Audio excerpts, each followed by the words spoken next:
Assalamualaikum warahmatullahi wabarakatuh. Jumpa saya dengan Sumanto di channel Yaki. Pada kesempatan kali ini, sekarang tanggal 16 Agustus tahun 2020, saya akan membahas tentang bagaimana menjadi perwira upacara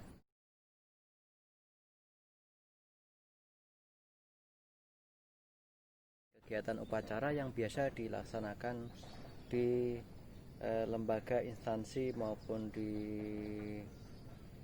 kelurahan atau mungkin tempat umum, tapi saya akan membahas secara umum. Jadi kalau kita teringat pada tanggal 16 kali ini, kalau di bersih pikiran saya adalah besok adalah hari kemerdekaan Republik Indonesia yang ke-75. Dan sekarang ini saya mengucapkan kepada seluruh bangsa Indonesia, saya mengucapkan selamat Hari Kemerdekaan Republik Indonesia yang ke-75. Semoga bangsa Indonesia menjadi bangsa yang makmur, yang sejahtera, yang makin ke depan makin hebat dengan keanekaragam budayanya gitu. Dan saya mengajak kepada seluruh pemirsa dan seluruh masyarakat bangsa Indonesia dimanapun berada dan bertugas, mari kita doakan kepada para pejuang pendahulu bangsa yang beliau telah gugur mendahului kita dan menjadikan kita ini menjadi bangsa yang merdeka, keluar daripada penjajahan gitu. Oh iya sobat, jangan lupa tonton terus tayangan di channel Yaki Sumanto. Mohon subscribe, like, dan share kepada grup sosial media saudara yang tentunya tayang tiap minggu, bisa sekali, 2 kali, atau mungkin bisa lebih daripada itu. Pantangi terus, intinya kita ingin berbagi, mencerdaskan untuk menjadi lebih baik gitu. Berbicara masalah penyiapan upacara gitu, yang perlu Anda ketahui bersama, kalau misalkan Anda di suatu instansi atau mungkin suatu pemerintahan, biasanya Anda diberikan pemberitahuan dari pejabat personalia atau mungkin dari pengatur bagian umum. Anda diberikan kepercayaan untuk mengkoordinir pelaksanaan upacara. Setelah itu Anda biasanya mendapatkan surat perintah gitu. Setelah mendapatkan surat perintah, saya mengajak kepada sobat, langkah pertama yang Anda ketahui, Anda tanyakan kepada si pemberi perintah atau mungkin kepanitiaan atau instansi lembaga itu, poin-poin besar apa saja yang perlu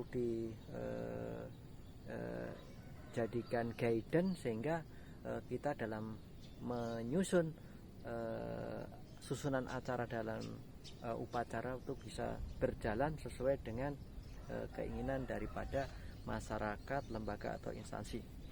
Setelah itu Anda tentunya mencari referensi.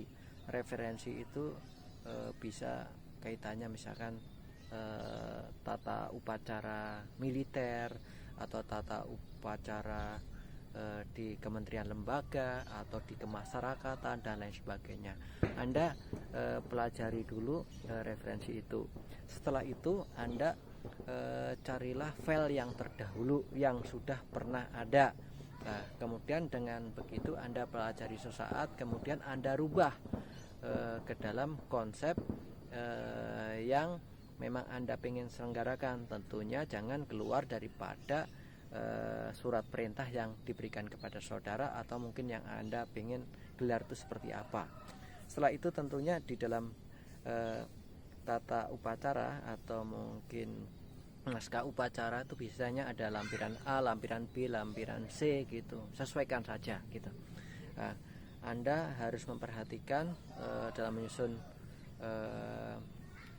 menyusun upacara itu. Yang pertama, Anda harus memperhatikan upacara itu dalam rangka apa, kemudian waktunya kapan, jam berapa gitu. Kemudian perwira upacaranya jelas Anda sendiri, kemudian inspektur upacaranya itu siapa, komandan upacaranya itu siapa, kemudian pengibar bendera merah putihnya siapa. Ada misalkan mungkin pengucap Sabta Marga, ada pengucap mungkin Pancasila, ada mungkin pengucap pembukaan Undang-Undang Dasar 45, atau mungkin pengucap Sabta Rastya Korpri, atau mungkin naskah yang lainnya. Anda harus menentukan itu gitu. Orang yang pertama, orang yang kedua. Maksudnya orang pertama itu pejabat utama. Pejabat utama misalkan yang ada di instansi Soda itu siapa? Yang tertinggi itu siapa? Misalkan presiden, wakil, kalau nggak ada wakilnya gitu. Kalau misalkan direktur, kalau nggak ada wakil direktur gitu. Kalau misalkan bupati, wakil bupati dan lain sebagainya. Itu Anda perlu siapkan di dalam sunan tadi. Setiap pejabat tadi itu harus ada wakilnya gitu. Itu untuk inspektur upacara. Kemudian yang kedua yang vital diantaranya lah komandan upacara. Komandan upacara itu pilihlah sosok-sosok yang menampilkan profil daripada upacara yang digelar itu gitu. Orangnya kalau bisa orangnya yang maco, kalau yang laki, kalau yang perempuan ya yang bagus lah kan gitu. Kemudian yang tegap, yang penampilannya itu oke lah gitu. Kemudian dia juga harus paham dan menguasai PBB dengan baik, atau peraturan baris dengan baik gitu. Kemudian dia juga orangnya harus mampu mengkomandani upacara itu sendiri gitu. Mengkomandani itu dalam arti mengatur, menggerakkan, kemudian memimpin upacara itu sendiri gitu, sehingga menjadi rohnya itu muncul di situ. Suaranya itu harus stop, harus keluar, harus elegan gitu. Nah, itu kalau Anda belum tahu ya Anda cari informasi dalam satu masyarakat, dalam satu instansi atau lembaga, atau mungkin aparat, mungkin TNI atau Polri.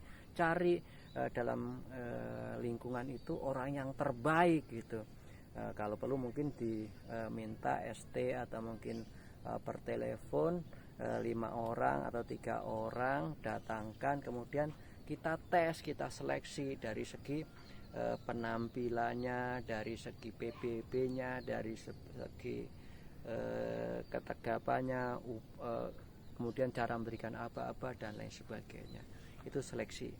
Kemudian yang berikutnya, selain komandan upacara juga Anda juga harus perhatikan tadi pembaca Sabta Marga, Sumpah Prajurit, 8 Wajib TNI, atau mungkin Pancaprasya Korpri, atau mungkin janji apa, atau pembukaan, atau Pancasila, atau ikrar. Itu Anda pilih, kemudian Anda seleksi gitu.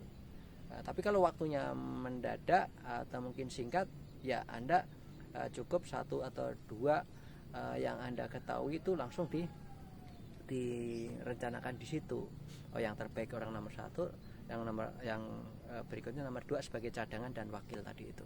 Itu untuk pengucap yang mungkin nanti akan dilakukan dalam acara upacara itu. Kemudian juga Anda perlu siapkan di sini yaitu pengibar bendera merah putih gitu, atau mungkin biasanya ada mungkin pataka, tunggul dan segala macamnya. Anda siapkan, tunjuk, kemudian cari orang yang bagus, antisipasi cadangan, kemudian geladikan gitu. Kemudian selanjutnya juga Anda perlu waspadai di situ biasanya kadang ada misalkan nyanyikan lagu Indonesia Raya atau mungkin lagu-lagu yang perlu dilakukan dalam suatu acara itu apa gitu. Anda cari referensinya, karangannya siapa, kemudian perlu nggak dirijen, siapa yang menjadi dirijen, seleksi, pilih yang terbaik. Kemudian Anda juga cari referensi yang baiknya itu kayak apa. Tidak kalah pentingnya juga dalam upacara itu biasanya ada tugas genderang sangkakala gitu, atau trompet itu, atau mungkin kaitannya drum itu. Ini Anda tunjuk upacara sebesar apa, berapa orang gitu.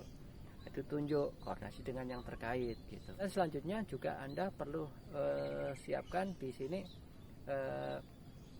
kelengkapan yang nanti diperlukan apa saja, mimbar, mic, sound system, kemudian mungkin kalau upacara besar mungkin ada kendaraan atau ada kuda, atau mungkin ada hal-hal yang menyangkut masalah demo. Itu Anda siapin baliho, banner, demonstrasi segala macam. Anda siapin, Anda susun di situ sesuai dengan rencana yang akan saudara gelar gitu.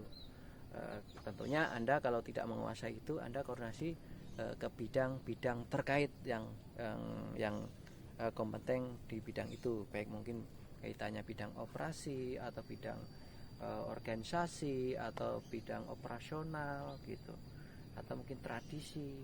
Itu Anda koordinasi, kemudian Anda tunjuk siapa yang akan terlibat di situ.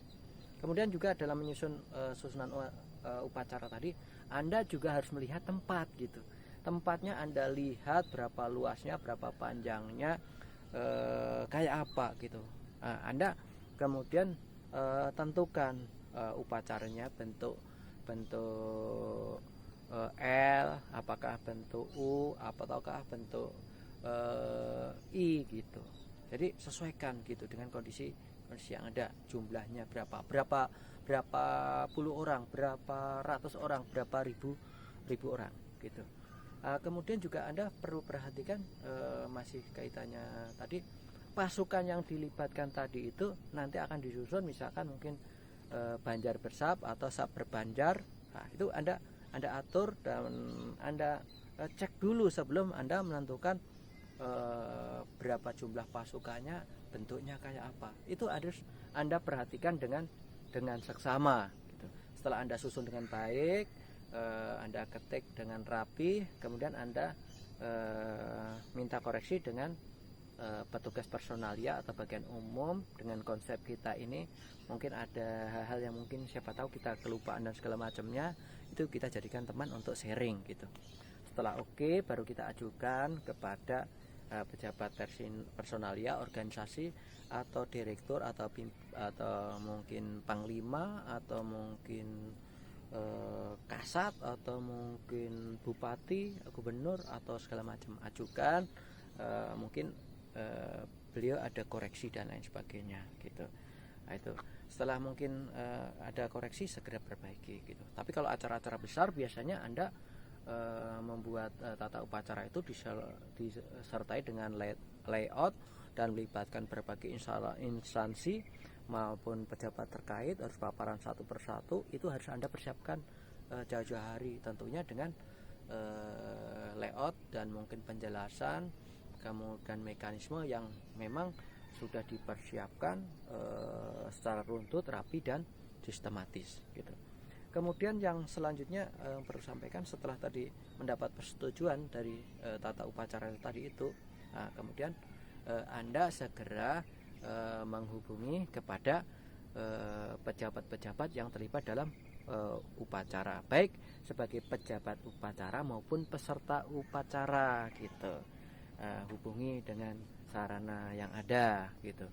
Mungkin bisa bisa by phone, bisa pakai ST, pakai telegram, maupun sesuai dengan yang ada di tempat saudara. Selanjutnya gitu. Setelah itu Anda juga harus perhatikan tentang masalah waktu gitu. Waktu itu menjadi kunci yang pokok gitu. berapa pasukan maupun pejabat upacara yang nanti Anda gerakkan di situ itu jaraknya bagaimana dan lain sebagainya, itu waspadai. Kalau perlu setengah jam atau 1 jam sebelumnya itu sudah berada di daerah persiapan gitu. Jadi harus pejabat dan perwira upacara itu harus datang lebih awal gitu. Nah, kemudian langkah-langkah prinsip yang perlu Anda lakukan bahwa untuk menjadi perwira upacara itu menentukan baik buruknya upacara atau acara yang akan digelar gitu. Untuk melakukan itu Anda tidak bisa melakukan sendiri gitu. Anda tentunya ada elemen orang atau kawan atau mungkin pejabat terkait yang Anda perlu bentuk untuk mendukung itu di mana aja. Yang penting diantaranya di daerah persiapan A, daerah persiapan B itu harus ada orang yang Anda mintai bantuan untuk menjadi pengendali penyiapan pasukan sebelum dia bergerak gitu. Dan juga Anda perlu waspadai untuk upacara itu dibutuhkan sound system yang bagus gitu. Kalau sound systemnya tidak bagus, itu upacara itu menjadi tidak berarti dan rohnya itu akan hilang gitu. Selanjutnya makanya berikan tanggung jawab, berikan pengawasan kepada penyiapan sound system itu supaya disiapin jauh-jauh hari sebelumnya, bisa mungkin seminggu, bisa mungkin 3 hari, sehari gitu. Yang jelas dia harus sudah prepare sebelumnya. Waspadai juga untuk listrik gitu, kadang listrik mati. Kalau listrik mati Anda perlu antisipasi dengan genset gitu, yang sistem otomatis. Begitu listrik mati tek gitu 1-2 detik itu langsung udah otomatis gitu. Itu mudah diucapkan tapi harus perlu koordinasikan secara komprehensif dan harus prepare gitu. Itu akan mengganggu kalau misalkan itu nggak Anda persiapkan. Selanjutnya yang penting lagi, Anda semua pejabat tadi itu juga tadi saya belum bahas sedikit, yaitu protokol itu menentukan kapan kegiatan itu dimulai gitu. Jadi pilihlah protokol yang menguasai dari segi pengucapan tata upacara itu sendiri, yang bahasanya itu enak didengar, digeladikan gitu. Jadi semua pejabat upacara H-1, H-2, H-3 dan lain sebagainya Anda geladikan sebaik-baiknya. Jangan Anda ragu. Kalau misalkan ada yang nggak baik, disuruh ngulangi, kasih contoh, yakinkan itu betul-betul bagus gitu. Kemudian setelah hari yang ditentukan sudah ada, kemudian sudah masuk kepada hari hanya, biasanya kalau upacara-upacara besar itu dimulainya jam 9 itu kalau biasanya upacara ulang tahun gitu. Kalau untuk proklamasi kemerdekaan itu jam 10 gitu. Kalau upacara biasa itu biasanya jam 7 pagi gitu. Anda tarik mundur ke belakang waktunya, kalau menurut saya itu 5 menit sebelum acara dimulai itu pasukan sudah harus berdiri di tempat upacara gitu. Kalau upacara yang sederhana itu peserta upacara langsung berdiri berbaris di tempat upacara. Tapi kalau upacara-upacara besar, hari ulang tahun, hari-hari ya, yang besar lah, kemerdekaan dan segala macamnya itu, pasukan upacara disusun dari daerah persiapan bergerak menuju tempat upacara diiringi dengan genderang sangkakala yang sebelumnya diberikan aba-aba oleh komandan upacara atau perwira upacara dengan aba-aba maju jalan gitu.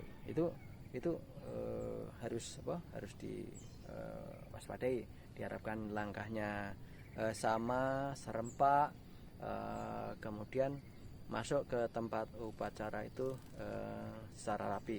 Setelah masuk ke tempat upacara diharapkan semuanya posisinya sudah oke, tidak ada gerakan tambahan gitu. Jadi posisinya pada saat sikap sempurna ya sikap sempurna, istirahat, tidak ada gerakan tambahan. Ini perlu dipastikan oleh perwira upacara. Yakinkan orang yang ikut upacara adalah orang yang sehat, orang yang terbaik. Kalau orang-orang yang nggak sehat, yang orang kurang fit, makanya gunanya ada pendukung itu di daerah persiapan dicek. Yang nggak sehat disuruh minggir, suruh menunggu di belakang gitu. Terus dalam upacara itu juga Anda perlu waspadai perwira upacara ya. Itu untuk petugas kesehatan. Apabila ada terjadi hal kritis di lapangan, petugas upacara harus action gitu. Kemudian juga jangan lupa petugas dalam setiap upacara itu ada petugas pengamanan. Pengamanan Anda sesuaikan dengan tingkat kerawanan yang ada, koordinasi dengan staf intelijen, pengamanan maupun yang lainnya gitu. Ambil suatu langkah preventif sehingga upacara yang kita selenggarakan itu berjalan dengan lancar dan hikmat gitu. Jangan hanya berpikir aman-aman aja tapi itu tidak dilakukan.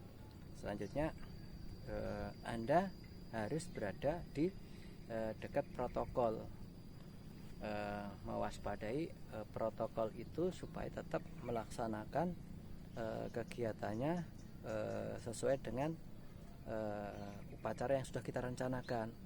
Ucapannya itu jangan sampai salah gitu. Kalau mungkin toh salah, Anda harus segera mengambil langkah untuk membenarkan itu gitu. Gitu. Kemudian upacara akan berlangsung. Sebelum berlangsung itu semua, setelah pasukan masuk ke tempat upacara, Anda persiapan komunikasi dengan ajudan atau yang terkait bahwa inspektur upacara atau pimpinan upacara itu akan memasuk lapangan upacara. Nah, setelah dapat info bahwa udah siap segala macamnya, Anda persiapan untuk menyambut inspektur upacara atau pimpinan upacara. Anda melakukan menghadap ke inspektur upacara, Anda melaksanakan penghormatan, lapor bapak upacara itu akan dimulai, tentunya sesuai dengan apa acara atau upacara yang akan dilakukan gitu. Setelah itu Anda balik kanan, ikuti inspektur upacara menuju ke tempat upacara. Setelah itu Anda balik lagi ke belakang bersama dengan. Setelah upacara dilakukan dari tahap ke tahap itu berlangsung semua dengan selesai, kemudian Anda persiapan untuk menyampaikan laporan tentang upacara telah dilaksanakan, laporan selesai sesuaikan dengan tata upacara yang ada.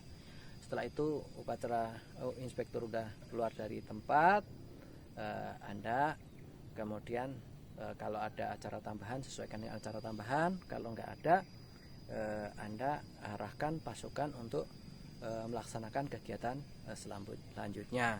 Kemudian tahapan lagi untuk perwira upacara, yaitu setelah selesai, bukan berarti Anda langsung selesai, enggak gitu. Jadi Anda kumpulkan pejabat upacara. Setelah sampaikan pejabat upacara tadi itu, Anda evaluasi. Kalau yang kurang bagus Anda perbaiki, yang sudah baik ucapkan terima kasih. Dan secara umum Anda menjadi komandan upacara itu dibantu oleh banyak orang. Jadi harus Anda merangkul, mendidik, mengayomi, kemudian ucapan terima kasih sebagai bentuk penghormatan kita bahwa tugas kita bisa dilaksanakan karena mereka dan mereka kalau salah ya terus tetap kita perbaiki sehingga untuk kesempatan mendatang lebih baik. Itu diantaranya untuk yang perlu kita lakukan untuk menjadi perwira upacara yang baik. Kalau ada yang mungkin belum jelas, mungkin bisa komen di channel saya ini. Jangan lupa rekan sobat semua, pandangi terus di channel Yaki, tekan tombol subscribe, like, dan bunyikan lonceng. Saya akan hadir untuk memberikan terbaik kepada rakyat Indonesia dan semua yang pengen menjadi lebih baik. Saya akhiri, wabillahi taufik wal hidayah. Wassalamualaikum warahmatullahi wabarakatuh.